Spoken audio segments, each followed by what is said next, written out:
dans environ 1 minute, si le satellite ne fait pas de caprice.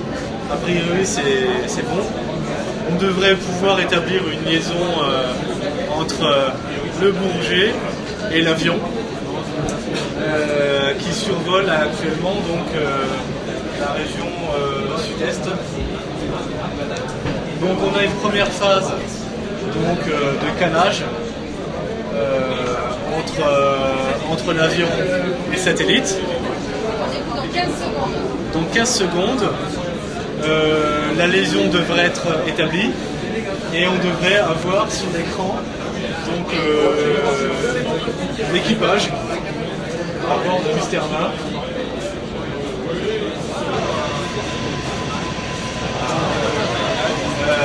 C'est magique.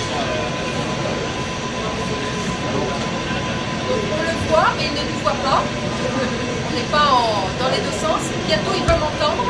Il a pour l'instant le casque de sécurité de l'avion qui lui permet de communiquer avec l'équipage. Donc j'ai le plaisir de vous présenter d'ailleurs, pour ceux qui étaient là par hasard hier, non, pardon, où est-ce qu'il est? Ah pardon. Je suis civil. Le civil. Ancien militaire civil. Votre poste. J'étais commandant de bord à gauche. Le commandant de bord qui était dans le vol hier et qui nous fait le plaisir d'être à côté de nous aujourd'hui. Donc là, il est en train de mettre le casque qui va nous permettre de communiquer ensemble. On n'a plus l'ambiance de l'avion. Bon, donc Dominique, tu as le sourire, nous aussi, et j'ai donc le plaisir de t'accueillir pour ce troisième vol dans le cadre du Bourget. Et sache que j'ai à mes côtés Denis Garniel, qui est très content d'être là aussi. À toi.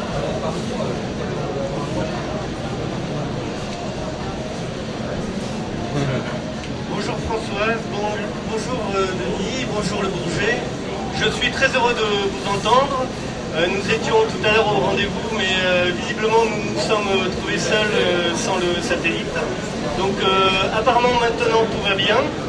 Je vous entends parfaitement. Ce que je peux vous suggérer, comme la couverture nuageuse est assez dégagée en début de trajet, mais plus dense en fin de trajet, ce que je vous propose donc c'est d'essayer d'observer des scènes au sol plutôt en début de parcours. Qu'en pensez-vous? À vous. Très bonne suggestion Dominique, donc je te propose de prendre la caméra et d'aller viser à travers le hublot pour nous montrer les scènes, sachant que nous sommes à peu près à l'est de Montpellier. À toi.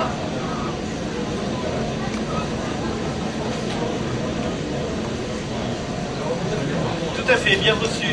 Donc je vais me déplacer et déplacer la caméra également. Donc, pour illustrer ce vol de transmission numérique à partir d'un aéronef qui est un Mystère 20 138 appartenant au centre d'essai en vol 10 de la DGA. Je vais faire voir des images qui sont transmises en temps réel. Il y a un faisceau laser dans le cadre de l'expérience Lola. J'entends Françoise qui sourit, donc peut-être elle a quelque chose à dire. À vous le Bourget, je vous passe la parole pendant que je fais les réglages de la caméra. Merci Dominique.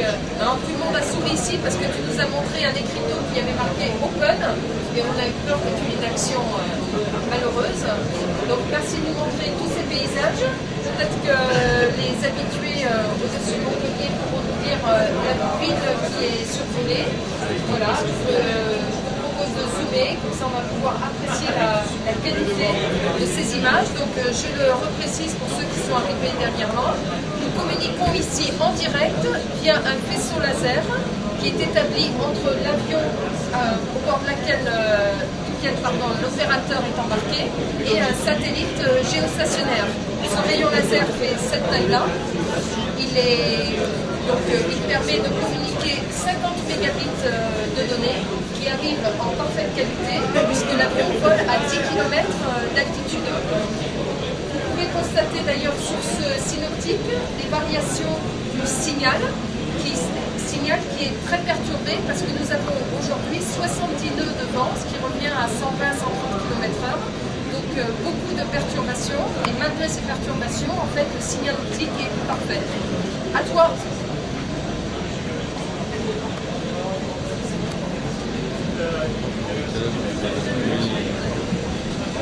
Voilà, nous sommes donc en train d'observer des paysages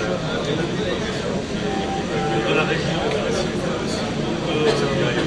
Je n'ai pas de commentaires particuliers, ayant du mal à me situer depuis l'avion. Donc je vous propose de choisir les vues que vous voulez observer depuis l'avion.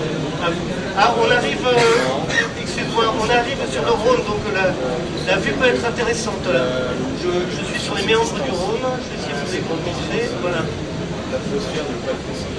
Essaye de zoomer au maximum. Voilà, continue à... Je suppose que tu es au zoom. Donc là, je répète, nous sommes à 10 km d'altitude et nous transmettons ces données via un rayon laser en direct. Donc vous pouvez apprécier le débit.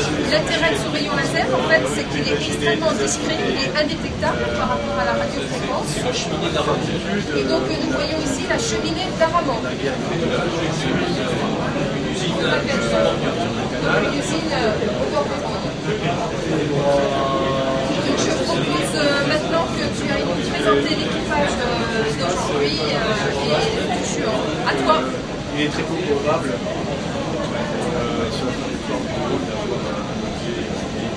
Entendu, reçu, donc je vais me promener dans l'allée de l'avion. Alors je vous laisse un petit moment pour prendre un second casque.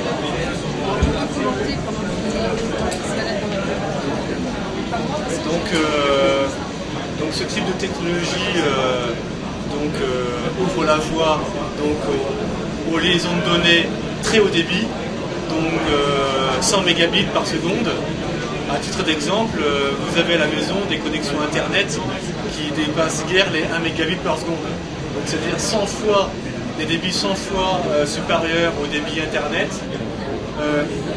Vous avez ici la maquette du dispositif. Pour vous illustrer donc, le défi technologique qui était réalisé, pointer un satellite géostationnaire à 36 000 km équivaut à essayer de pointer depuis Paris une fenêtre particulière d'un immeuble de New York. Donc, pour vous illustrer donc, le défi technologique d'intégration du laser à bord de l'avion. Et donc les applications potentielles sont essentiellement militaires, mais également pour des missions de sécurité civile. Donc on peut imaginer à terme, avec ce type de liaison de données, être capable d'envoyer donc, au centre de décision inter des images de très haute résolution en des temps records.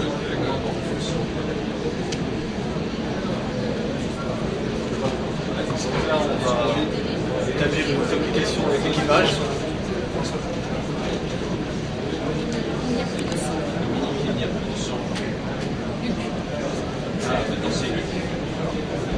Bonjour Luc, Denis Gardiel. On ne t'entend plus. Dominique, franche le son.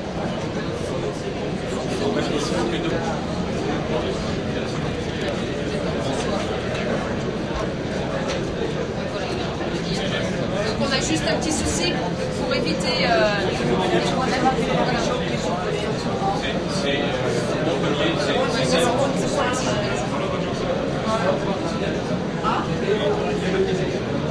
un petit peu plus au Cavaillon. Et au-dessus de Cavaillon.